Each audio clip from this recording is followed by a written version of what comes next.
Donne aussi à mon cœur une généreuse rémunérature à splendide clair, la prompte agilité, la pénétrante subtilité à la forte impassibilité. Also give to my body, O generous remunerator, splendid clarity, promptness, agility, penetrating subtlety, strong impassibility. These were the first words Eleonora Duse asked me to read for her. This was in 1923. I was 24 years old. She was 65. The above passage appears in a small book entitled Prière de Saint-Thomas d'Aquin 38 et présentée par Monsieur l'Abbé Setalanges and published at l'Art Catholique, 6th Place, Saint Sulpice, Paris, in the year 1920. I can see now, as though it were yesterday, the light, swift movement with which, as I prepared to take my leave of her, Duse went over to the window, still where a pot of 4-leaf clovers was standing. She plucked 3 of them and pressed them between the pages of the little book, then held it out to me with one of those rare smiles of hers, which seemed to illumine not only her own face, but the whole room, the whole universe. The little book lies before me now, more than 40 years after it passed from her hands to mine. It is small and paper-bound, approximately 7 inches by 5, and consists of 109 pages printed in bold, clear type, beautifully set within wide margins on a rather rough, thick paper of an ivory tone.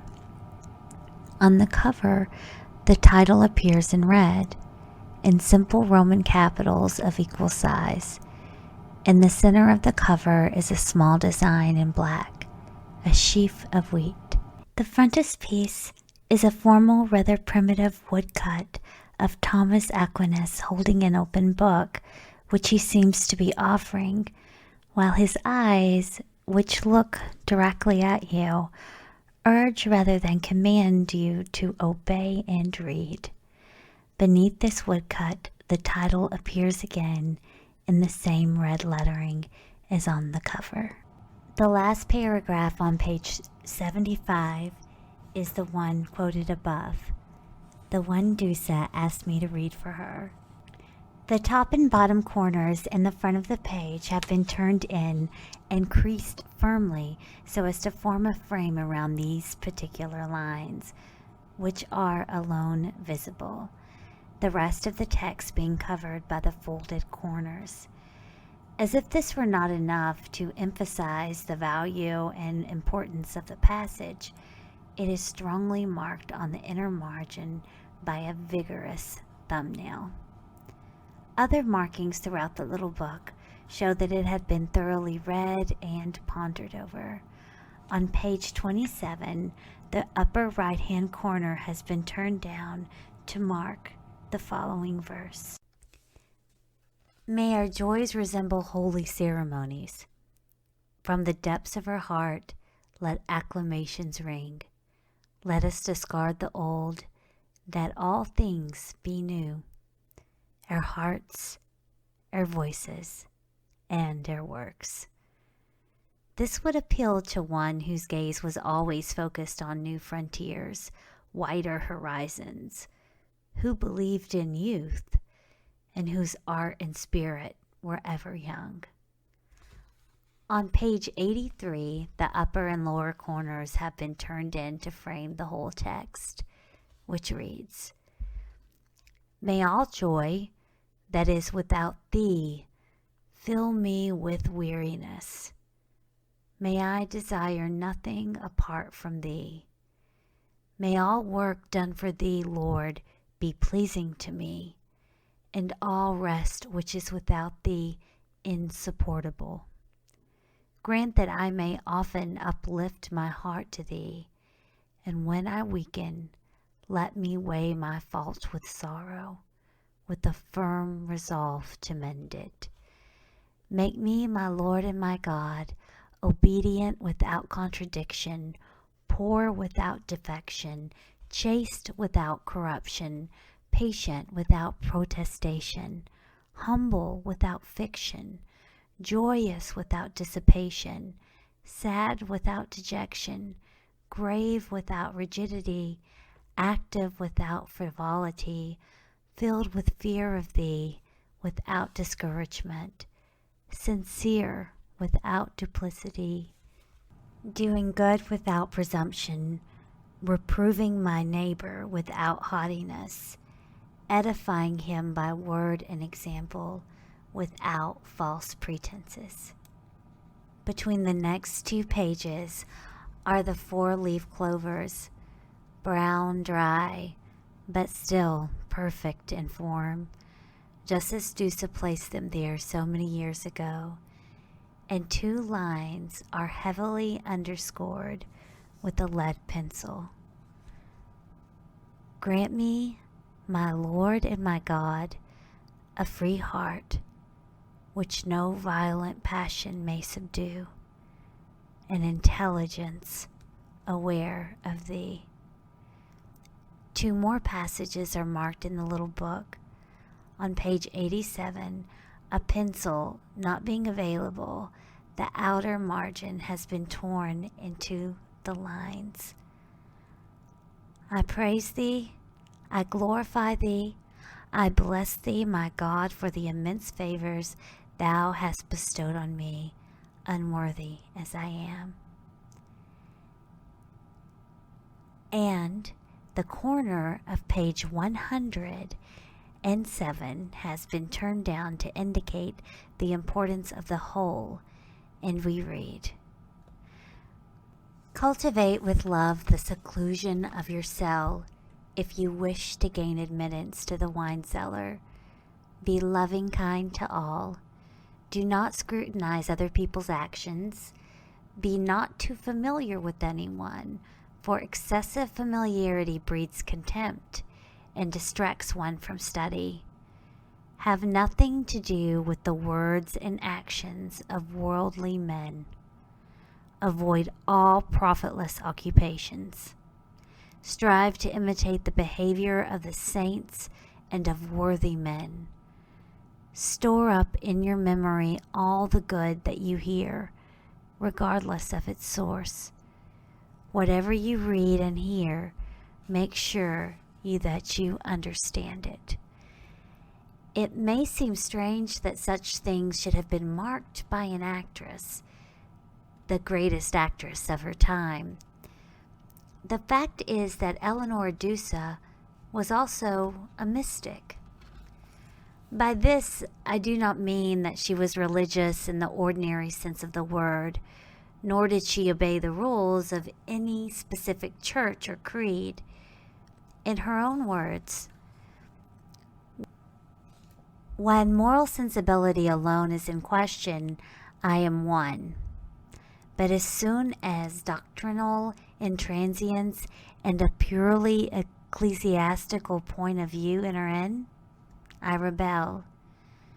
Duse was as great an individualist as Saint Teresa of Avila, who wrote, "It is no light cross to submit our intelligence to someone who hasn't very much himself. Personally, I've never succeeded, and I don't believe one ought to do it."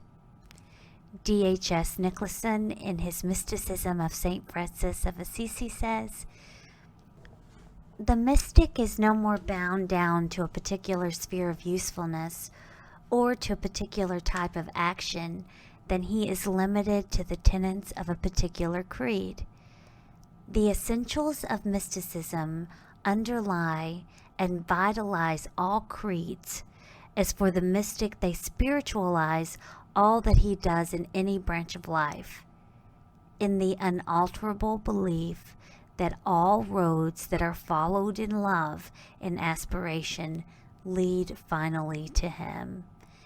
And Eduard Schneider quotes Madame Lucia Casal as saying of Duse, "In general, her religion was the work of art, and quite legitimately, she believed that the artist has in him something of the divine."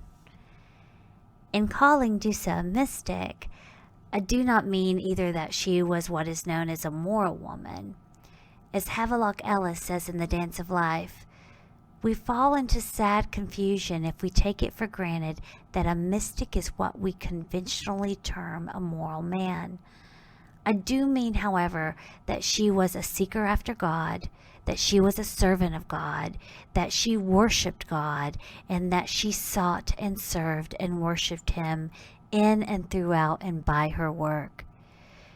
10 years after her debut in the theater, at the age of 14, she played Juliet, and it seems that for the first time she experienced a real sense of dedication, the state of grace. In De Annuncios' book Il Fuoco Perdita, speaking of her first performance of Juliet, says in words that are admittedly Duse's, "Each word before leaving my lips seemed to have passed through all the warmth of my blood. There was no fiber in me which did not give forth an harmonious sound. Ah, grace, the state of grace! Each time it is given me to touch the summit of my art, I recover that unspeakable abandonment." And Count Promoli, in describing the same occasion, writes, "It was her revelation in which she found grace." Having once experienced this revelation, she saw the theater and her work in it in a new light. And though many years of misery and what mystics would call dryness of spirit lay ahead before she would again be permitted to touch the summit of her art, she now knew that she was one of the chosen, that she was a messenger, and that her work was an act of service. Duse was by nature a contemplative.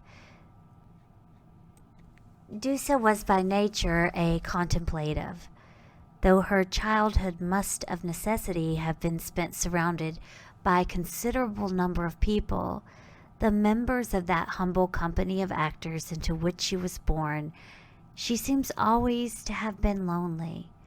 Perhaps aloof is a better word.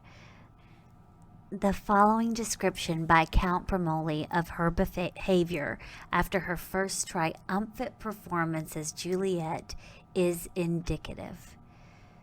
Too overweight to go home, the young girl wandered through the streets, followed by her father, who respected her silence and did not speak to her. The child walked on for hours. She walked straight ahead, looking towards her future, possessed by her dreams.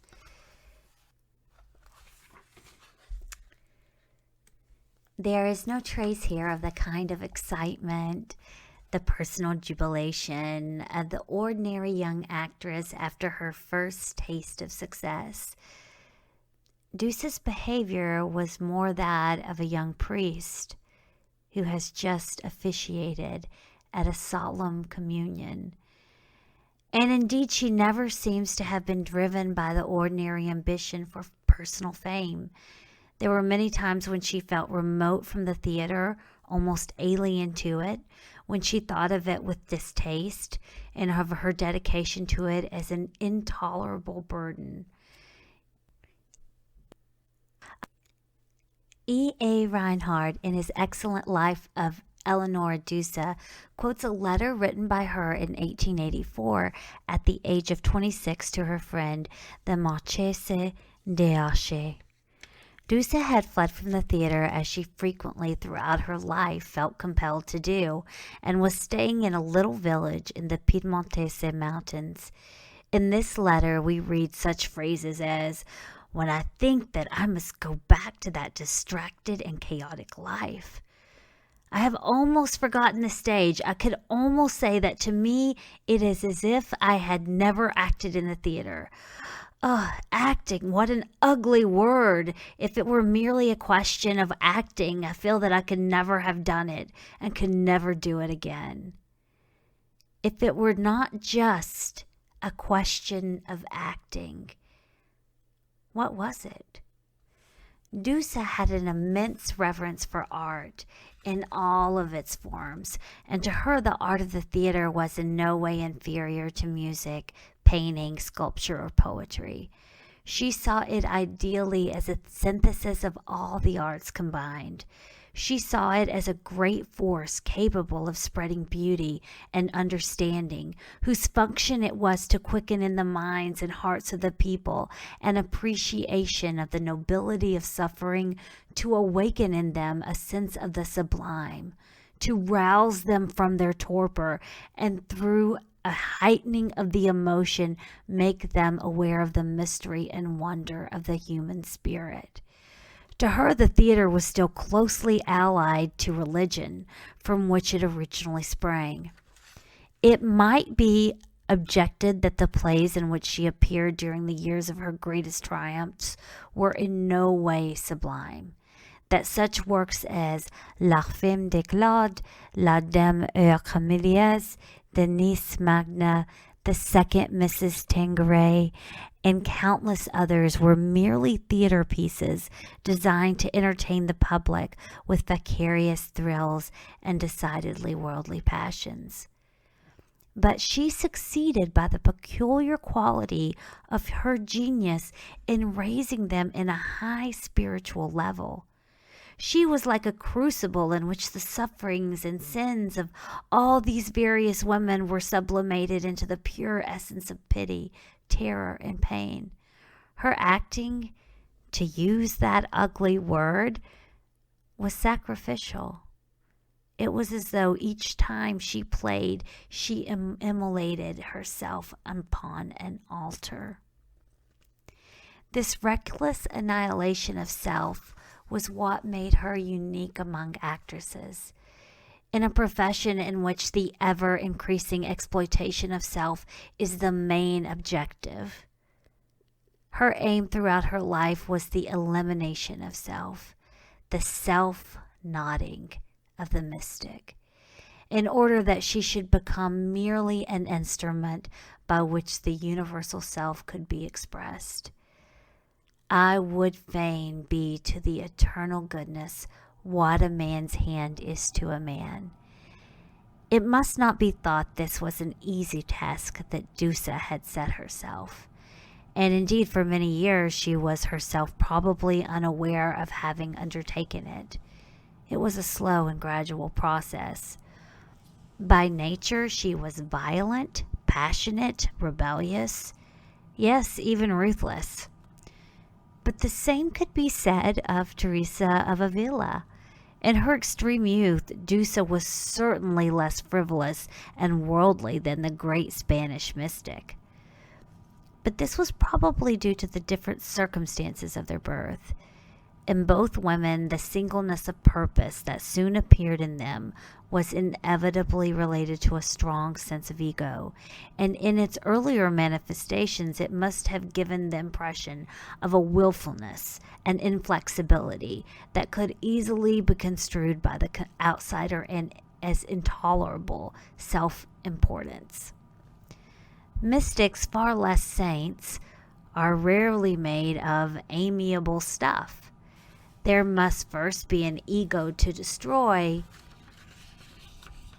if one is to set about destroying it. And if ego is synonymous with devil in the mystic's vocabulary, the line between devil and saint is very fine.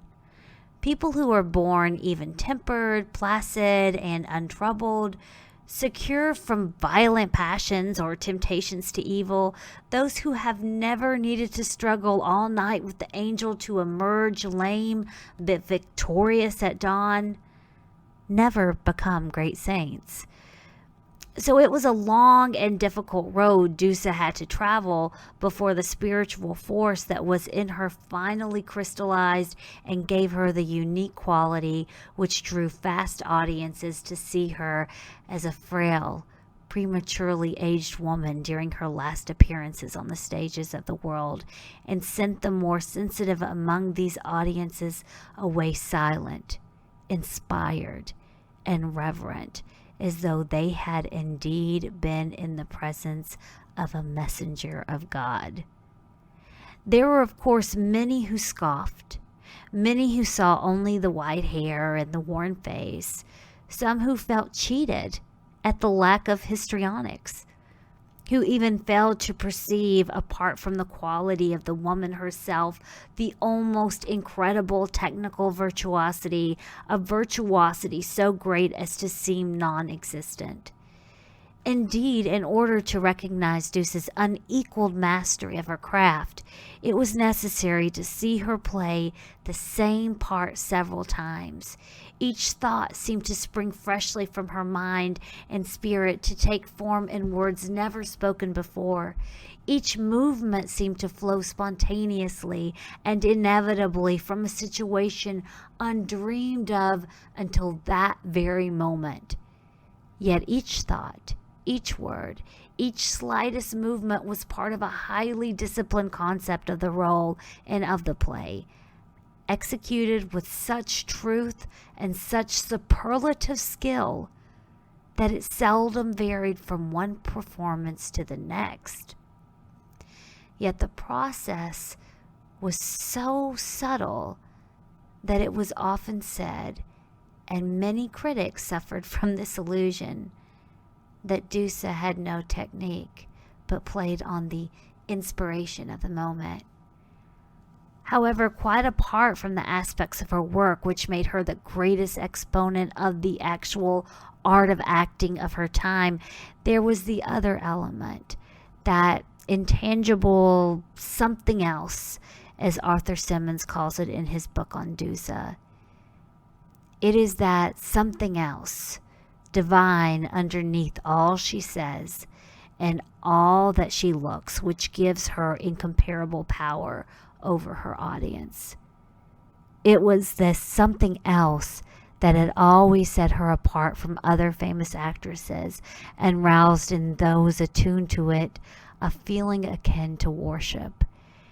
And of Duse the woman, apart from the artist, Matilda Serot wrote, "My friendship for Duse was a veritable religion." But like all great artists, Duse was a creature of many facets. I believe she would have considered her most important, perhaps her only important achievement, the gradual victory over her own temperament, the annihilation of her own ego. She was the artist of her own soul, to quote Symons again, and this work on her own soul was certainly not undertaken primarily, if at all, with the theater in mind. The pattern of her own spiritual evolution would have been the same no matter what her circumstances or her occupation. She was probably all unaware at first of the links between the studies of mysticism which more and more engrossed her and her work in the theater, but since the texture of her own being was always inextricably bound up with her playing, it was inevitable that the two should end in fusion. And given the premise that the greatest and purest art must be impersonal, why should the self-nodding of the mystic not add a potent factor to the art of acting too? Once she became aware of being a channel for some higher force, would it not then be logical to wish to clear that channel to the fullest extent humanly possible of all the trivia and impediments of self, in order that that force might sweep through unimpaired by the smallest lump of stinking ego, to use the words of the anonymous author of The Cloud of Unknowing? Perhaps the artist mystic has a special danger to combat, and the greater the artist, the greater the danger. For as Aquinas says, The very perception of the angels, in other words, exposed them to the danger of the gifted, the danger of enchantment, with the splendor of the gifts of the denial of the giver. Of all the artistic media, surely the theater, with its glorification of the human personality, the actual presence of cheering, applauding crowds, the exaggerated, often fantastic eulogies splashed with such thoughtless prodigality in 1,000 newspaper columns, the vast sums of money that successful actors earn, the often fulsome adulation to which they are exposed. Surely the theater is the least propitious environment for the potential mystic. Duse did not escape these pitfalls. She had many enemies and often deserved them. Many people thought her, with good reason, intolerant, spoiled, and selfish. The members of her companies either adored her, though usually at a distance, for her naturally aloof nature was not conducive to familiarity, or found her cold and distant, and her wildly fluctuating moods disconcerting. But while as a woman she may have been capricious, as an artist she was invariably consistent. Speaking of her earliest triumph in the word of Dionysio Perdita, quoted above, it is indicative that she uses the phrase, "Each time it is given me to touch the summit of my art." And many years later, speaking of the amazing reception she received in Turin on her return to the stage in 1921, she said to Eduard Schneider, "The great success of that first night in Turin, at the hour of my return, everyone was moved. I alone was not. This success belonged to something far greater than me. It was way above me. It was directed to a force which was not me.